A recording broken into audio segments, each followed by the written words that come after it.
Alors, dans cet exercice, on me demande de simplifier l'expression qui est ici. Donc, il faut bien sûr repérer dans un premier temps qu'est-ce qu'on peut appliquer comme formule du cours. Donc, par exemple, ça et ça, on reconnaît le cos carré de x plus sinus carré de x, et ça, on sait que c'est égal à 1. Donc, l'expression rouge va nous faire 1. Après, on peut peut-être faire celui-là, cos de pi. Alors, cos de pi, si je trace mon cercle Trégo sur mon brouillon, alors je peux le faire à la calculatrice, mais là c'est pour avoir un petit raisonnement mathématique. 0 est ici, pi est là. L'axe des cosinus c'est l'axe horizontal, donc donc ça c'est le 0. Ici en moins 1. Donc le cosinus de pi, je sais que c'est moins 1.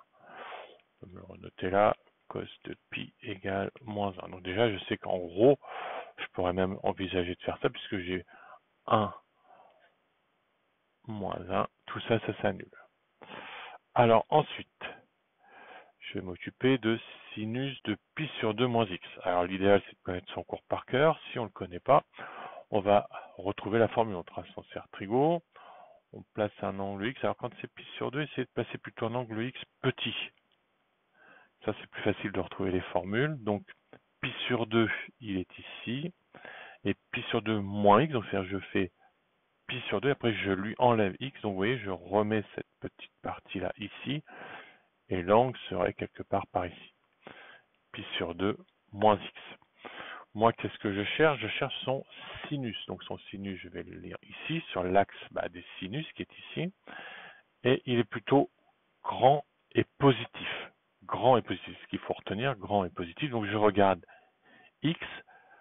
Son sinus est petit, donc ça ne peut pas être ça. Par contre, si je regarde son cosinus, il est grand. Il est là. Il est grand et en plus, il est positif. Donc j'en déduis que sinus de pi sur 2 moins x, c'est égal à cosinus de x. Donc je vais pouvoir remplacer celui-là par cosinus de x. Après, je vais m'occuper de pi moins x. Alors pi moins x, pareil, vous pouvez apprendre la formule par cœur.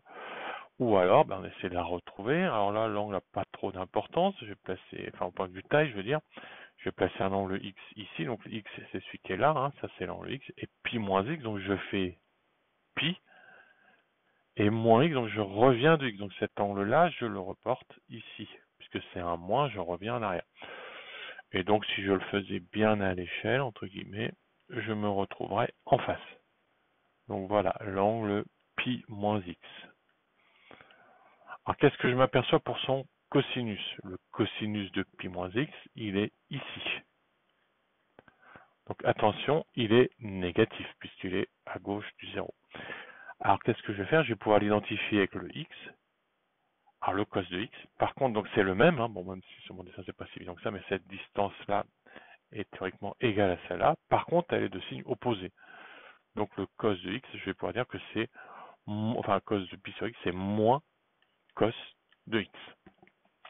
Donc je vais pouvoir remplacer dans ma formule ici par moins cos de x. Et enfin, il ne m'en reste plus qu'un à traiter. Je vais le faire comme ceci. Donc celui-là, sinus de pi sur 2 plus x, pareil, où j'apprends la formule, où je la retrouve. Donc quand on a pi sur 2, comme je l'ai dit précédemment, prenez un angle plutôt petit, x.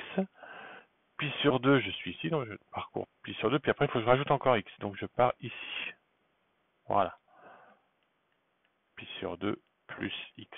Et je cherche son sinus. Donc son sinus, il est là. Plutôt grand. Vous voyez, son cosinus serait plutôt petit. Le sinus est plutôt grand et positif. Je regarde ici, le x, son sinus est petit. Par contre, son cosinus est grand et positif.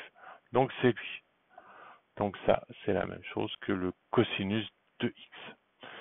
Donc, je vais pouvoir remplacer celui-là par cosinus de x.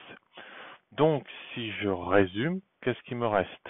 Donc, je pourrais mettre un égal, on a dit que ça se barrait, il me reste le vert là, donc cos de x, moins cos de x, donc entre guillemets, ça et ça s'en va, Et à la fin, il ne me reste plus que cos de x. Donc quand je simplifie cette expression, le résultat me donne cos de x.